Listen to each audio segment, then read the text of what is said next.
بسم اللہ الرحمن الرحیم۔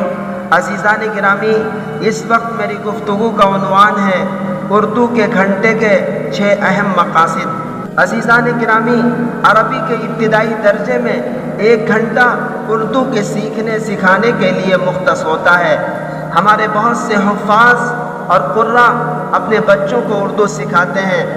یہ ویڈیو بڑا اہم ہے اردو پڑھنے والے طلباء کے لیے اور اردو سکھانے والے اساتذہ کرام کے لیے، لہذا عاجزانہ گزارش ہے کہ اسے زیادہ سے زیادہ شیئر کیا جائے۔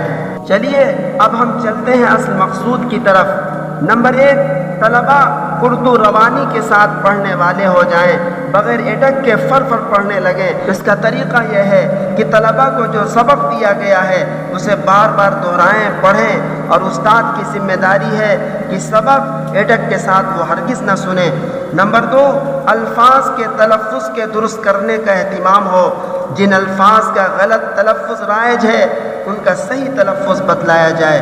نمبر 3، مشکل الفاظ کے معنی بتلائے جائیں، یاد کرائے جائیں تاکہ طلباء اردو میں ماہر ہو سکیں۔ نمبر 4، نقل صحیح ہو، جس طرح کتاب میں لکھا ہے اسی طرح ہو بہو کاپی میں اتاریں۔ جو لفظ جو حرف جس طرح لکھا ہے اسی طرح لکھنے کی کوشش کریں۔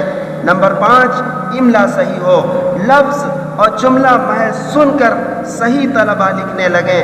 اس کے لیے طلباء کو الفاظ بہت ہی دھیان اور توجہ سے دیکھنے پڑیں گے۔ نمبر 6، تحریر عمدہ اور صاف ہو، ایسی تحریر ہو کہ اسے دیکھ کر طبیعت باغ ہو جائے اور ہر کوئی اسے پڑھ سکے۔ اللہ ہم سب کو عمل کی توفیق نصیب فرمائے، آمین۔